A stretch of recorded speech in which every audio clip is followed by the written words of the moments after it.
I think struggling. When we came from Cuba, we all lived in a one-bedroom apartment.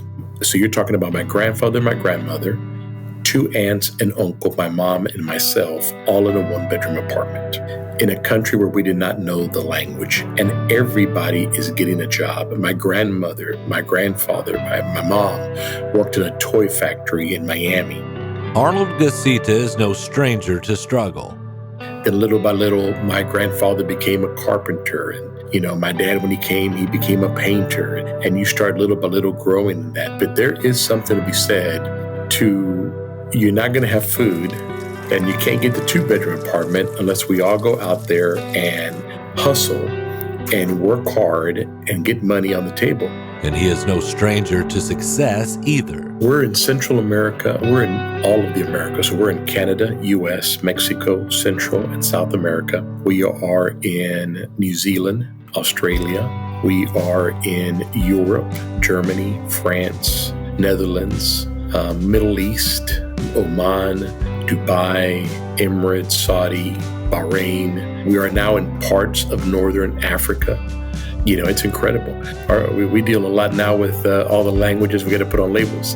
And with faith, family, and a lifetime of experiences that we can only imagine to help keep him grounded, he believes that you're never too big to do the right thing. And those things teach you things, right? So the first job you have and how hard it was and how little you got paid and how your boss was, that led you to the second job. And then that second job teaches you all these things, right? It's the school of hard knocks, and that leads you to the third job. And all those steps, I think, are an unbelievable university. You cannot put a price on that type of education, but you learn to appreciate things differently.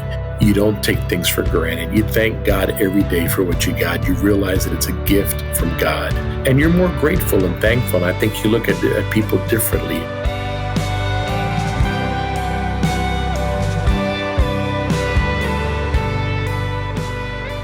This is his story. My name is Arnold Gacita, and I am the president and CEO of Petra Automotive Products.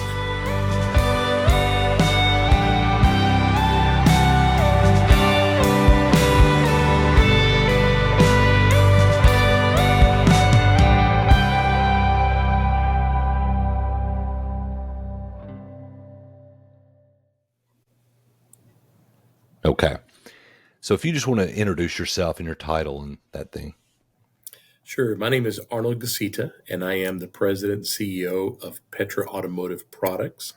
We manufacture all the products that your car needs inside and out. So any fluid or any shop supply to maintain your vehicle, we manufacture it. And we also manufacture detail lines. So to make your car look pretty and smell pretty, we do that as well. In addition to that, I'm the founder of Petra Cares, which is a charity that's taken off tremendously. A lot of people are talking about it, where we take in kids that are exiting the foster care program. We call them kids, but they're actually adults at that point, or people that are disadvantaged and homeless. We bring them into Petra, and through a partnership with Lone Star College, we teach them how to be a technician or teach them a trade within 7 weeks, and we find them a job. And so that's been a great, fulfilling part of Petra in my life as well. So awesome. Yeah, we're going to get into that deep for sure. That's what got you on my radar. Or it might have been Wills, Deals, and Mills because of the production value, but we're going to get into that at the end. Do you want to get into your background as much as you want to get into it? Sure. I have no problem with that. I've been in the industry now for this May. So this month, I will be 32 years in the automotive aftermarket industry. I know I look like I'm only 25, but I've been in it for 32 years. And in fact, my oldest son, who just turned 32, he was obviously months in being born when I got into this business. But I started with the largest company of this type, oldest company of this type. Started at the local level and the distribution level. So worked for a distributor for that company. Within 7 years, we became the number one distributor for that company. And then I moved on to the corporate world and grew little by little until I became vice president of sales and marketing. We ended up selling the company and stayed on with the new company for about 5 years. And sitting at the house of one of our clients, he looked at me and said, "I think you should open your own company." That was 14 years ago. After a lot of prayer and talking to a lot of friends, I decided to do it 14 years ago. So I left that company, opened my own. And when we opened Petra 14 years ago, I remember we looked at each other like, man, what are we doing? Here we go. Fast forward 14 years, a lot of work, God's favor and grace, and the right people on the team. We are in 48 countries. We're in about 5,000 dealerships nationwide. We manufacture product for two OEs and continue to grow. We have over 360 SKUs. We're heavily involved in the dealership side of it, so OEMs and the dealership world. We sell everything through distribution. So we manufacture, sell it to distributors. They sell it to dealers. And I'll tell you what, 14 years, having the time of our life, I'm so glad I did it. Exactly. Are you first generation American? No, my son is first generation American. I was born in Cuba. Do you want to get into that a little bit? Sure, sure. I mean, I came very young, but I was born in Cuba. I tell my parents that I missed being president of the United States by 7 months. So I was born in Cuba. 7 months later, we came to America. Obviously, Cuba was taken over by a communist socialist dictator. My grandfather owned a grocery store and meat market. He saw what was happening. He saw that this was not going to be good for anybody that was in business or anybody that was an entrepreneur or thought for themselves. And he decided to start working on getting our family out of Cuba before Fidel even became president. So Fidel was making noise up in the mountains and what he was going to do. By the time Fidel took over, he did take my grandfather's store away and meat market away, took everything that my parents owned away, basically left him with one car, one house. And then, you become part of a system. By then, my grandfather got permits, got the residency to come to America, which is like the biggest lottery you can win. My name and my father's name were not on that paperwork because when my grandfather applied, which was prior to Fidel taking over, my mother wasn't married and I wasn't born. So they had to do a little bit of scrambling to get my name and my father's name on it, which was granted. The U.S. granted me and my father to come along with the rest of the family. But my father was punished for wanting to leave Cuba with us, and he had to stay back for a year and work the sugarcane fields. And so a year later, he was granted to come to America. It's one of those, immigrant stories. America is the best place still today, I think, to live in. It still gives you the most opportunities. We need to protect those opportunities and not let them go, because I do think that there is a part of the society that has never lived through something like Eastern Germany or Cuba or Russia and realize, what socialism and communism really is. And so we were blessed to get out of Cuba, thanks to God and the foresight of my grandfather. We came to America. We embraced it. We never looked back. I remember my grandfather telling me, my grandfather passed away about a year and a half ago at 98 years old. My grandfather never looked back, never went back to Cuba. He said, we're Americans. We're coming to Cuba. We're coming to America, assimilated, and just never look back. And so it is the American dream, especially for an immigrant, to do what we were able to do. You were talking about people not appreciating if they haven't lived through it. How does that? And this happens whether you're an immigrant or not. It's just you want a better life for your kids than you had.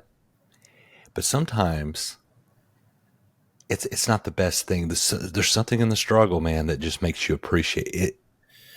Is that gratitude passed down? Is your son, does he hold on to that same gratitude? I know because he doesn't have the firsthand experience, but I think as much as you can, right? So I think struggling when we came from Cuba, we all lived in a one-bedroom apartment. Um, so you're talking about my grandfather, my grandmother, two aunts and uncle, my mom and myself, all in a one-bedroom apartment in a country where we did not know the language, and everybody is getting a job. My grandmother, my grandfather, my mom worked in a toy factory in Miami. Then little by little, my grandfather became a carpenter, and my dad, when he came, he became a painter, and you start little by little growing in that. But there is something to be said to you're not going to have food, and you can't get the two-bedroom apartment unless we all go out there and hustle and work hard and get money on the table, and then and those things teach you things, right? So the first job you have, and how hard it was, and how little you got paid, and how your boss was, that led you to the second job. And then that second job teaches you all these things, right? It's the school of hard knocks, and that leads you to the third job. And all those steps, I think, are an unbelievable university. um, you cannot put a price on that type of education. And then the other side of that is that you appreciate everything you have, right? So we bought a Volkswagen Bug. We look like clowns, all trying to fit in the same Volkswagen Bug. But then you get to buy the, Ford Granada, and then you get to buy the station wagon. And so every step along the way, you value and appreciate. I mean, I think I don't know, 16 or 17 years old before my dad bought a brand new car. It Hmm. was always a used car, right? Always a little bit better, but it wasn't like a whole lot better. They were always baby steps, and appreciated it tremendously. In fact, I think the first car he bought was actually the car that I learned how to drive in, and I wrecked it and messed it up. Uh, But you learn to appreciate things differently.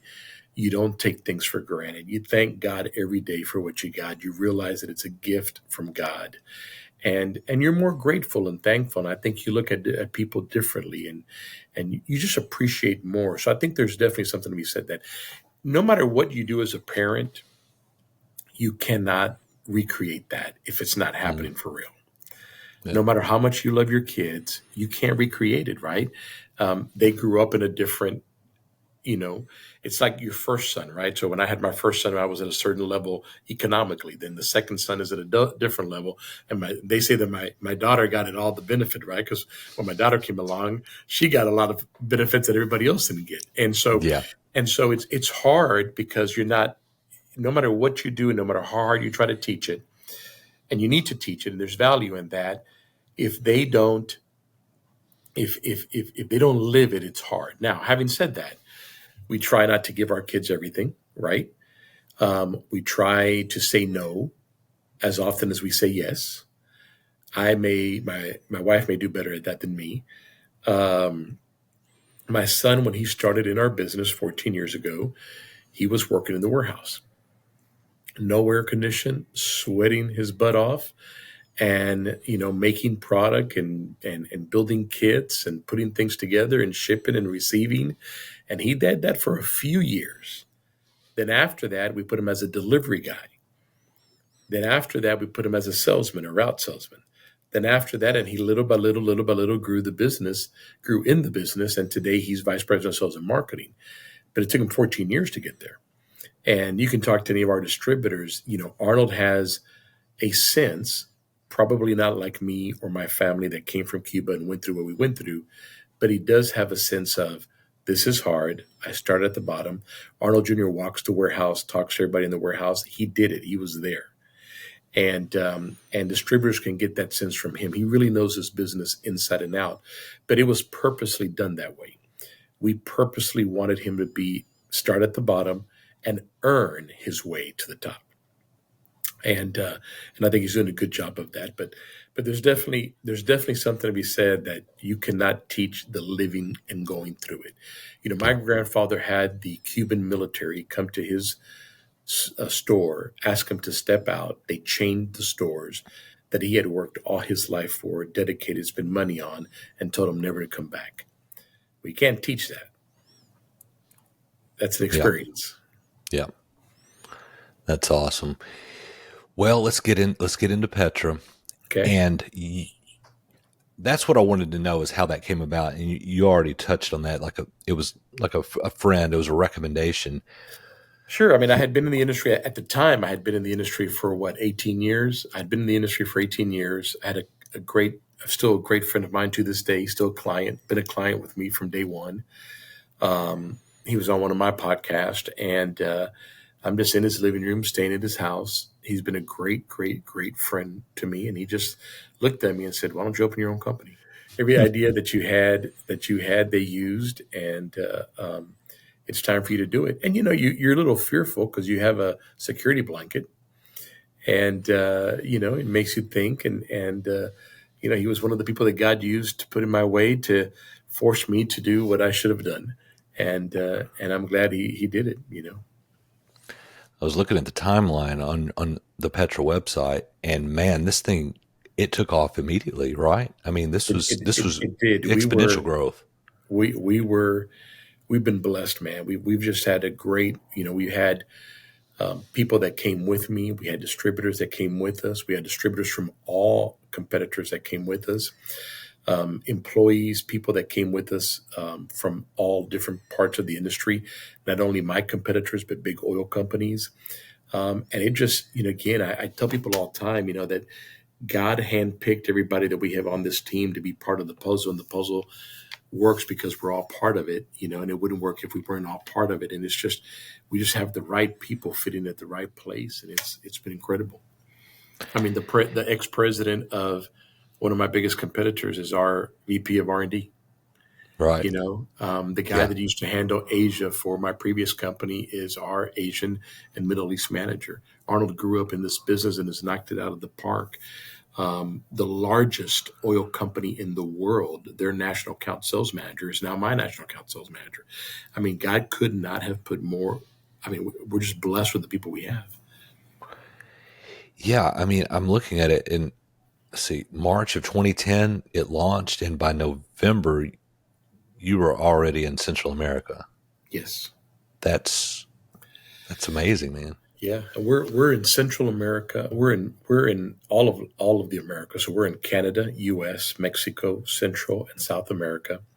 We are in New Zealand, Australia. We are in Europe, Germany, France, Netherlands, Middle East, Oman, Dubai, Emirates, Saudi, Bahrain.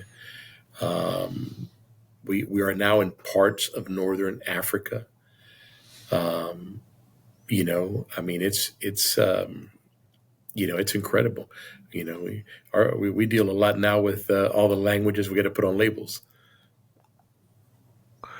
Do you I guess do you go to all these places when there's openings? Like, have you been to Dubai? I'm fascinated with Dubai for some reason. I don't know Yeah, why.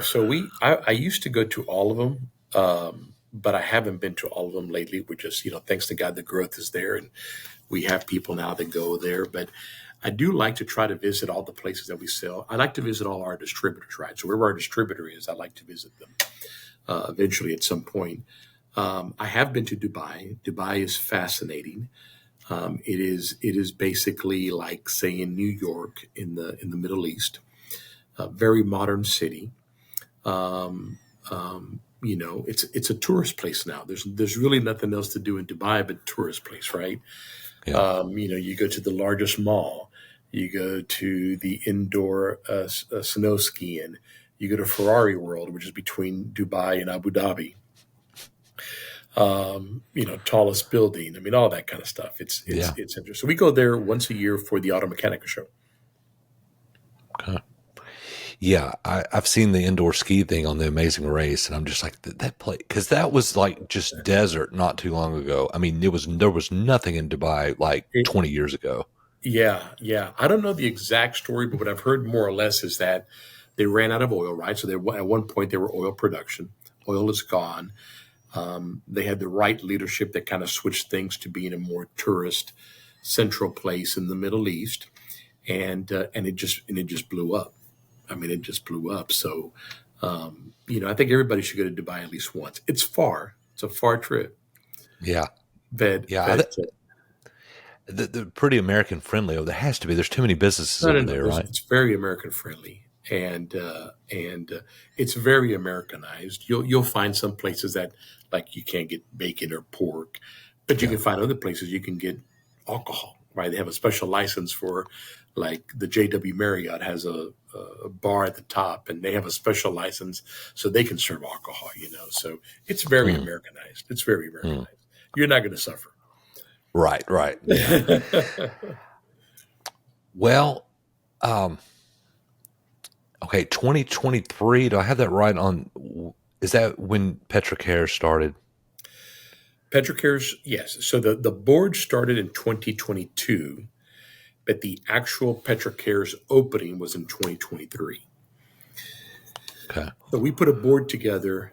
I don't know if you've heard the whole story, but I'll tell you real quick because if that's where you're going to now. But I've been involved with a charity called Giving Hope out of New Orleans for many years. A good friend of mine, Troy Duhan, the guy builds an orphanage once a year somewhere around the world, and he feeds like thousands of people in New Orleans. I'm still involved with this charity. We built an orphanage together in 2019 in Brazil. And so I wanted to copy that. So my intent was Petra Cares was going to be like Giving Hope. And I put this phenomenal board together. Again, I believe in people and having the right people. So we put this board of prominent people in Houston, all in different kind of segments. And we started creating Petra Cares. So my intent from day one was we were going to copy Giving Hope. We're going to build an orphanage somewhere around the world, and we're going to feed the hungry in Houston. Um, I was also chairman of the Hispanic Chamber of Commerce. And so we decided to, or was, and we decided to have some guest speakers. And so one of those guest speakers was Judge Eric Andel, which oversees many of the family court cases in Harris County, where Houston is at. Harris County is the second largest county in the United States. So we bring him in as a guest speaker to the board, and he's one of those people that God used to come in, slap us around, tell us we were wrong, and get us to get our act together. So he comes in and says, kind of like, "Oh, that's cute, that's nice. You're going to build an orphanage, blah blah blah blah blah." He goes, "If you really want to change the world, if you really want to impact the world, let me tell you what the problem is." And nobody wants to talk about it. Nobody wants to address it. It's not sexy and it's not pretty. So he tells us that when a kid is not adopted, typically, if they're not adopted by the age of 10, they're not going to be adopted. On average, they'll move homes every 2 years. So think about it. From 10 to 18, you've lived in 4 homes. You've gone to 4 or more different schools. And you really don't have any parental guidance. You're just like a number in a system, and you're going through this maze. When they get to 17, 18, or 19 years old, they either have to graduate from high school or quit and get a GED. If they graduate from high school, and if they qualify, most states will pay for their university studies. 90% will say no. 90% of these kids, even if they qualify, are going to go, "I want out. I'm tired of being in the system. I'm tired of being a number, and I'm tired of jumping out." Well, immediately at that point, they're out of the system. Here's your luggage. They stop paying the people that are taking care of them, and they become homeless. Now, some other charities that have housings may pick them up, and they may end up in a religious housing area or a business housing area that will bill the government for their housing. And there's all these kind of grants to help them in housings under the condition that they're looking for a job, getting their act together, stay out of drugs, or go to school. So what we do is we find them either on the street. I mean, we literally have had people that have been homeless that we have had to find a housing for, or we go to these housing agencies and we talk to these kids about. The first thing we did was mechanic. So we talked to them about being a technician. In the U.S., there's a shortage of 100,000 technicians. Okay, 100,000 technician shortage. So we talked to them about being a technician. We partnered with Lone Star College, which is the local college system here in Houston. They're also the largest college system in the U.S. When we say partner, we pay for everything, but the professor works for them, and we have to pay the professor. Okay. But the professor is an employee of Lone Star. And when the kids go through our program, they get 2 college credits and they get a certificate from Lone Star. So our training facility here at Petra, right now, the Lone Star professor is in there teaching Petra Cares, teaching the kids. So we take these kids that have exited the foster care program, that are out on the street, disadvantaged, parentless, homeless.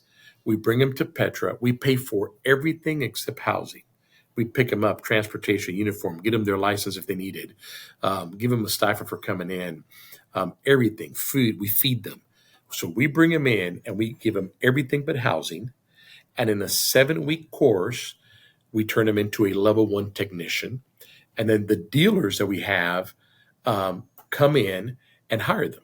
They literally come in here and interview them. And then on graduation, which we're having one on May 10th, it's like a sports a draft. So we'll say, Brandon graduated and he's going to Fred Haas Toyota, and we do that kind of a celebration. All of the kids, so we have a 76% graduation rate. The national average for foster kids that were adopted is 2%. So foster kids that were adopted, the national graduation rate is 2%. Think about that. Our graduation rate on foster kids that were not adopted is 76%. Our placement rate is 85%. Okay. And the placement rate is loyalty is 100%, meaning that every job they went to when they left our class, they're still working at that company, which is huge. Mm-hmm. Okay.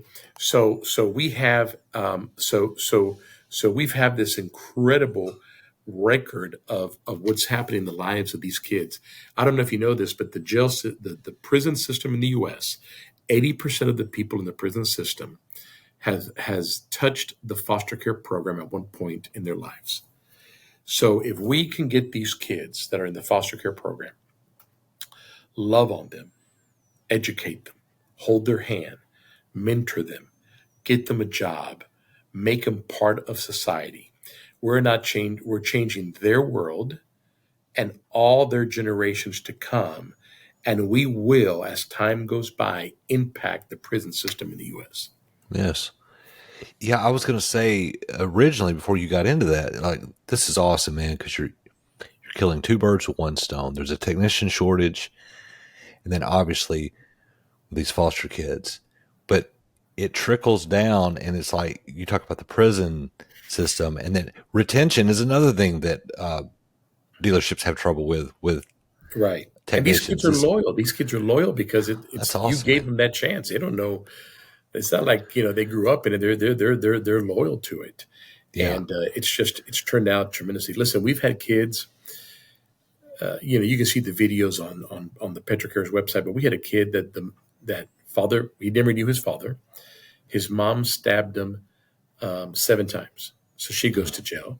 The kid goes in the foster care program, right? You tell somebody that, and they can't believe it. They're because most of us live in a bubble. Yeah. But there's some serious problems going on in this world, and the foster care system seems to be wrapped in it. And so if we can fix that, we'll change the world. I've seen some people do some creative things to combat the technician shortage, but this one is top tier, man. I mean, this is that Petra's growth is something to be proud of for sure. But that right there has to be something that you just makes you warm inside, For sure.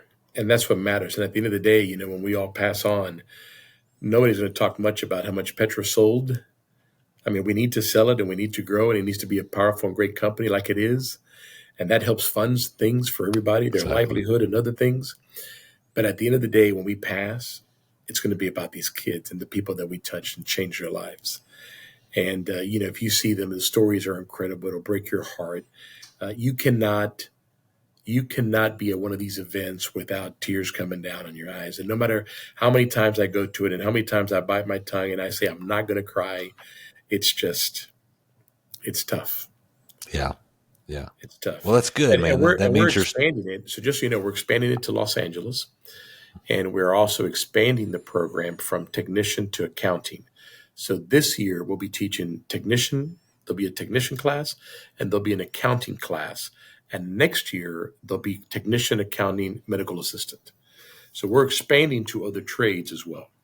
That's awesome, man. That's great. Perception is not always reality. And, there's this perception that the dealerships are more expensive for everything. And InteliChek kind of confirms that that's not the case. InteliChek helps dealerships become aware of where their prices stand in regard to their competitors. And InteliChek does a good job of giving us that pricing data to confirm that we're in the market. And this allows dealerships to make their customers aware of their competitive pricing. I placed 2 placards in the business center so they could see that while they're over there working on computers. I also placed it in our coffee area. We have a glass wall there, so when they walk in, as they're putting their creamer and sugar in their coffee, they're going to look up and see the pricing for our pricing as well as our competitors. Introducing InteliShare. InteliShare contains all of InteliChek's promotional tools that you can use to promote your favorable prices, including Intella ads, the printable flyers that you can show off in easel displays, Intella Media for your digital media boards, and Intella widgets, so you can show off price comparisons on your website and even let your customers schedule from the widget. Just having access to that data that they're able to provide gives us a good plan of how we're going to proceed. Call 877-827-7273 or go to InteliChek.com to find out more about how the InteliShare series can help you grow your business.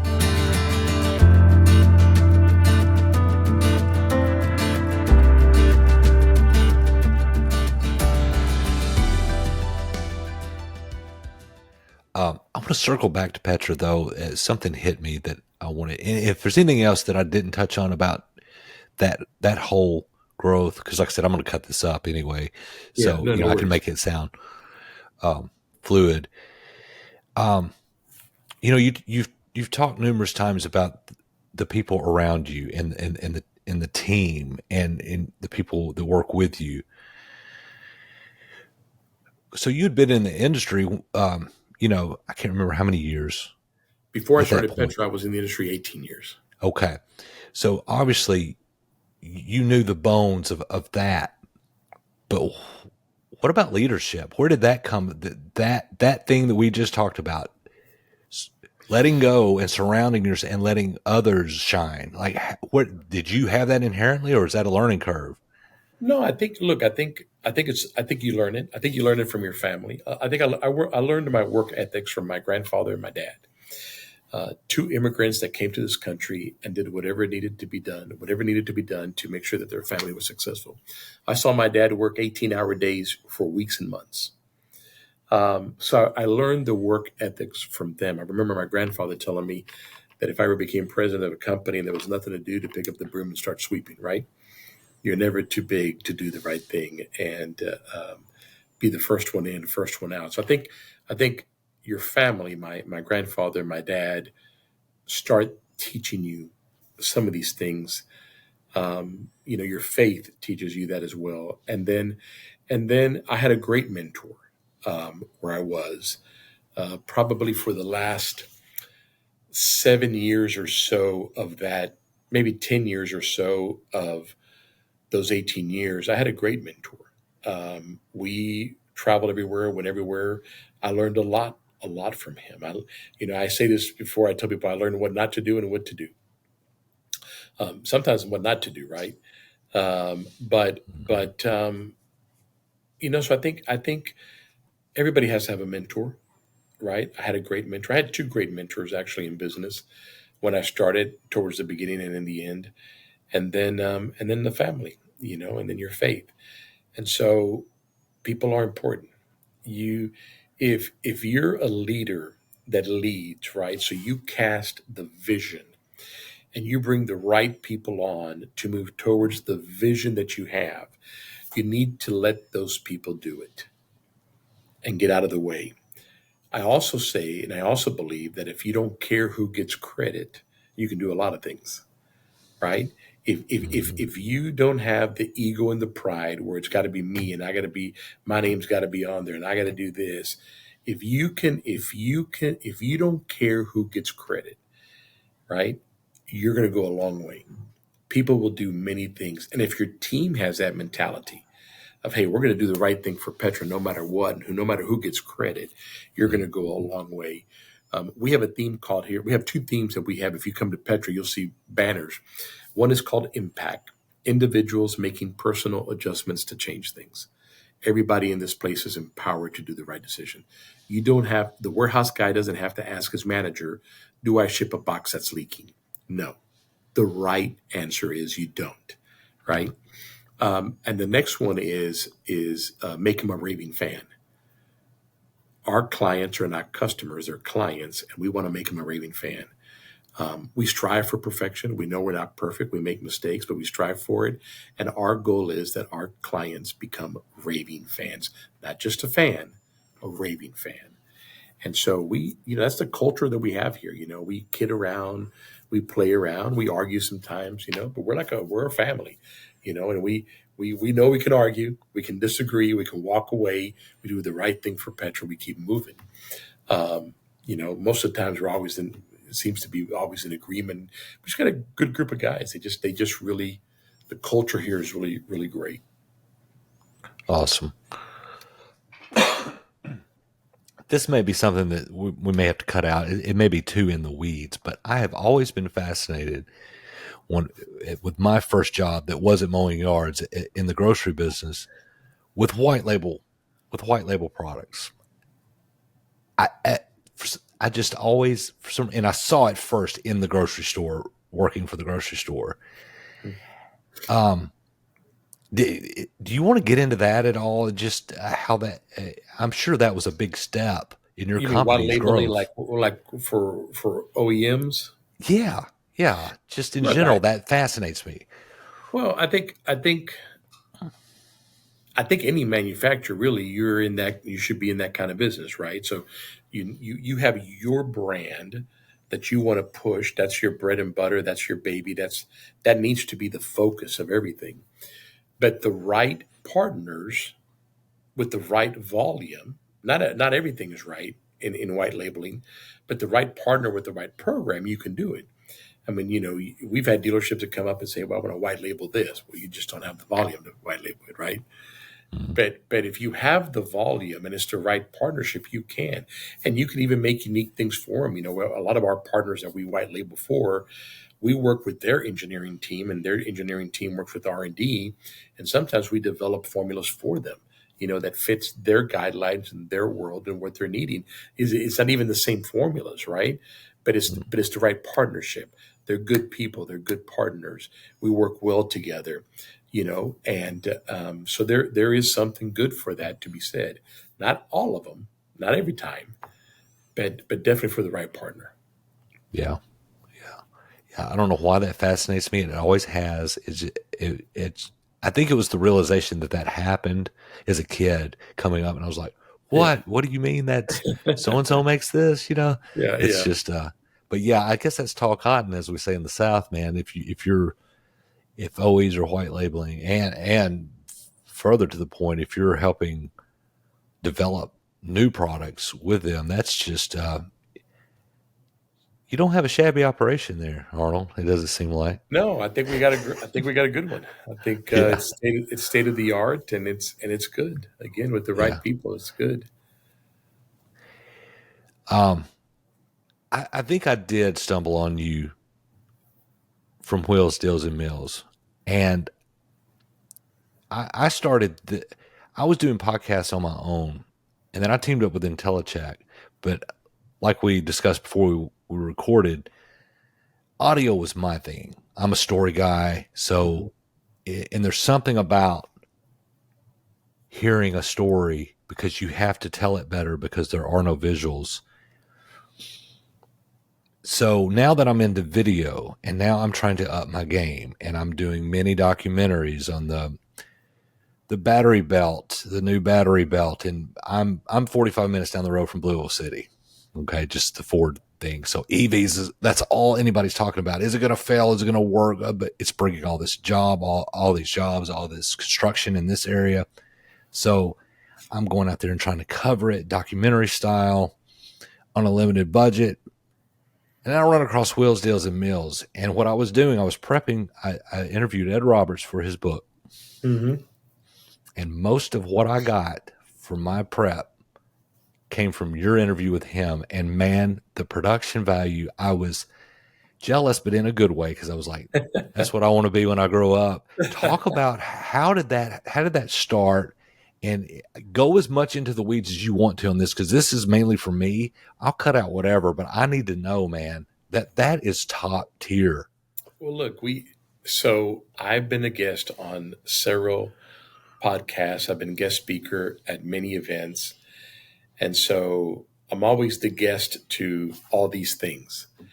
And in the industry and outside the industry, actually.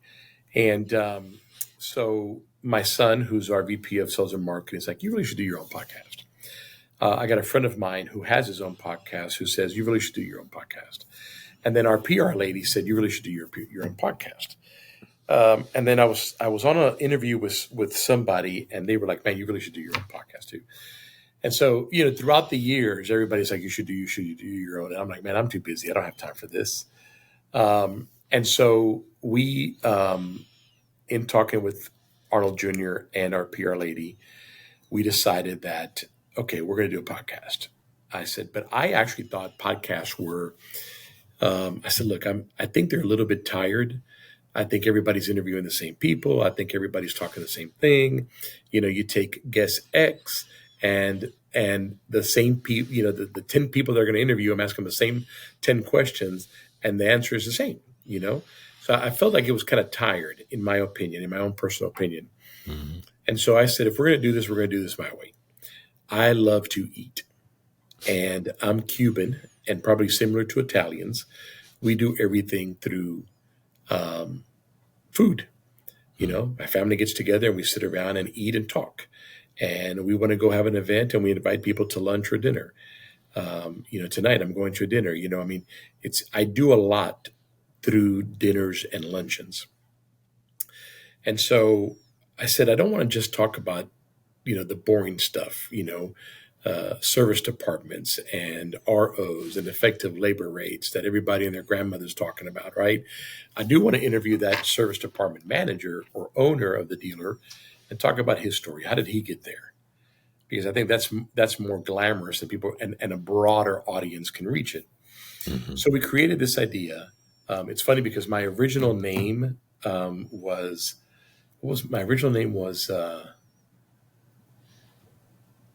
Listen to the Fat Guy or the Fat Guy Show or something like that. I love that idea, but obviously I got struck down on the name. But that was my first idea because I just wanted to have fun with it, right? Yeah. And so we came up with this idea that we're going to interview successful people in the industry, in the automotive industry, and out at their favorite restaurant. And we're going to talk about their story, how they got there, right? Kind of a little bio of their life, their favorite place to travel, their favorite car, their favorite food. And then at the end, we would showcase the restaurant that we were at and showcase their food, talk to the owner, and kind of wrap it up at the restaurant. So we've been doing it for maybe a little bit less than a year. We have 50,000 impressions. Between the podcast and the YouTube station, we do about 5,000 views, and have a list of people that want to be on the show that we can't keep up with. And so it's just turned out great. I mean, we today a show came out, and it's evolved into different things, right? So we don't necessarily always do it at a restaurant. Sometimes we don't do it at a restaurant. I did a show where we did it at somebody's house, and he cooked while we did the interview. I interviewed one of the county judges for Harris County at his office, no restaurant. The show that came out today is the managing director for the Alley Theater, which is a major theater in the United States based here in Houston. And we interviewed him on stage. I need And to we've watch that. interviewed politicians and automotive successful people and just a broad, we've interviewed the fire chief. We interviewed restaurant owners. We interviewed the first restaurant that defied the COVID rules. He opened. He's the first restaurant in the U.S. that opened, although he couldn't. And his story was fascinating. So Yeah. we just find these great business people in or out of automotive. Typically, ask them where their favorite restaurant is. If they don't have one, we find one. We have a list of restaurants that want us to showcase them. And we go to that restaurant and we just sit down like you're having lunch and talking to a friend, and it's been the success it's been. I never thought it would take off this way. I mean, but it's been a great success. I caught it early, and you had just launched it, and I think Ed was one of that the. was probably when I was bad. Well, it was great to me, man. But at the time, I was looking at the views, and I was like, "This is too good to have this." But you had just started. Yeah. I went back and checked, and yeah, it's getting more. The views are matching what the production value is, what you should be getting. So Yeah, and that's we didn't cool. know. And look, we didn't know anything, right? We're just doing something because hey, you've been a guest at these things.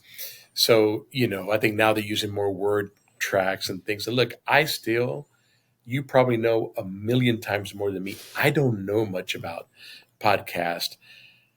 I'm just doing it for fun, and it's had this organic growth. And it seems every week there's a little bit more looking at it. People like it. Like we'll go to a place and show them a clip, and they're like, "Yeah, I want to do that." You know, Hmm. Oh um, yeah. it's just it's interesting. So I don't know where it'll be in a year or two or three, um, but it's growing, and I don't know what a successful podcast looks like. I don't know if it's 1 million views or 100,000 views. I don't know. I I don't don't know think what that anybody. number is. I don't know if anybody does really. Yeah. I did a true crime audio only podcast in 2017 and 2018, and I covered local cases of missing girls here in West Tennessee. And we ended up getting the FBI involved, and they solved one of the cases, and we were on Crime Watch Daily. It still didn't pull the numbers I thought it should have. So I don't know. You're asking the wrong guy what a successful podcast, because that's the most successful thing I've done to date, but it still kind of fell short from, some of these others Well, that are out there yeah, doing and look, and if you gave me the numbers, I'd probably sit there going, "Man, we're so terrible at this." it. No, But when I first saw it, man, I told my wife that day, I said, okay, I'm prepping for this Ed Roberts interview, and I just found this guy. And they're calling this thing a podcast, but this is like something you'd see on HGTV or what. This is a television show. This is not a podcast. Like yeah, I wanted to take my ball and go home, man, because I was just like, that was another thing that we wanted to do. We didn't want to do just audio because I wanted people to see the places, see the food, see the people we were interviewing. Because I think facial and body language is important. So like I don't know what we're doing, Brandon. I have no what's your idea. what's the crew look like? Maybe you can help us.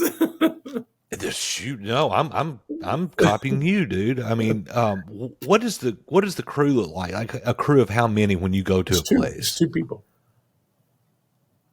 including you? No, Or three with me. Three with me. three? So two camera and Two cameras and me and the guest. And they well, not two cameras, two crews. Depending on where we're shooting, they could have up to four cameras. okay. Okay, so they could have up to four cameras depending where we're shooting. They have lights. Listen, we have an incredible crew. We got one guy that's really the director. Depending on where we're shooting, it may just be him.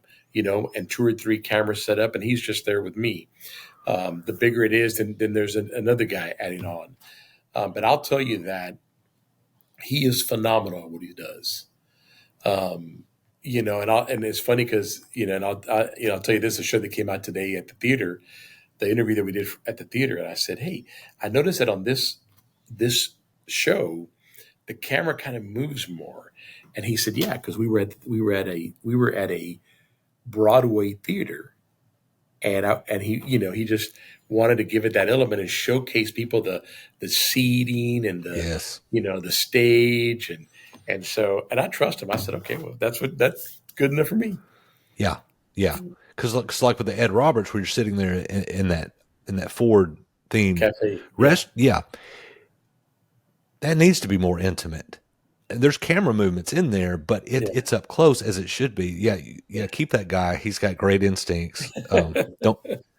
Don't get rid of him. yeah. No, I'm not. I need it. I don't know what to do. I just show up and ask people questions. But Yeah. yeah, I'm open for suggestions though. Let us know if we can do anything better. Oh, Because no, man, I'm again, learning. that's not my that's not my wheelhouse. I'm having fun doing it. Yeah. But let us know. And it's what's funny, and it may happen to you too. I'll do a show and I'm interviewing this guy and I'm going, man, this show's going to be incredible, right? I mean, I'm really into it. Mm-hmm. Or you think because of the industry we're in, this really is going to hit. And then it doesn't have the viewers you think it's going to have. And then you interview somebody else that you're going, man, I don't know if people are going to like this. And it's like your number one show. Exactly. It's so incredible. That is so true with going back to the true crime thing. I had one where it was just like, oh, you wait till they hear this one because we let that cat out of the bag. And yeah, it's like crickets, man. And then one that was, you kind of felt like you phoned it in maybe because it was, everything wasn't going right that day and everything. And then that one takes off. So there's no rhyme or reason to that stuff, man. Yeah. You just have to just keep doing it. I think. So that's what I'm saying. I haven't figured this out at all. Well, I think the key is to, from what I've learned, if you're curious, if you're actually interested as the host, and again, you surround yourself with people who have instincts like what we talked about with the cameras, it may not be for everybody, but it's going to be genuine and it's going to be because you're interested. A curiosity. I dabbled in journalism, man, and if you don't really care, and there's some topics you care more than others, but just like the white label thing, I have a childlike curiosity about wanting to know about that. And I think that translates on the final product. For one, the guest is going, oh, wow, he's done his homework. This is cool. And then they open up more. Yeah. And then if the host is interested, you can't go wrong as long as you're just interested, Yeah. I mean, that's and one question leads to another, we're always, but anyway, I'm having fun, open for suggestions. Let me know if you think I need to do anything better. We'd love to see it grow even more. It is growing little by little. And, but we're definitely having fun at it. We're definitely having fun at it. Are you a cigar smoker by any chance? No. Okay. I was going to tell you, we did 2 episodes at the Blend Cigar, and I thought so this place is like it's one of the most luxurious cigar bars in the U.S. And so we're in a private room, leather seats,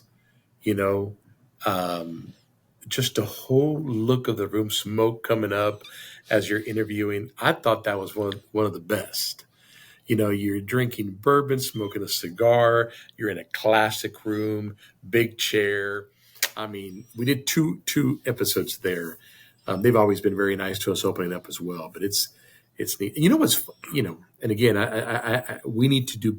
I would love to grow more at it, but I know that the people that we interviewed a guy that owns 70 restaurants in Houston, and he still tells me, I still get people every once in a while come up and go, hey, I saw you on this podcast. Yeah. And you think, wow, I didn't think we were that big, but Yeah, that's great. I saw one of the cigar ones, actually. Yeah, that was a cool vibe, man. Yeah. I remember that. Yeah. Well, Arnold, we're getting close to time. Is there anything that I didn't ask you that you wish I had? I don't think so. We talked about Petra. We talked about Cuba and my early career and Petra Cares, which is important for us. And,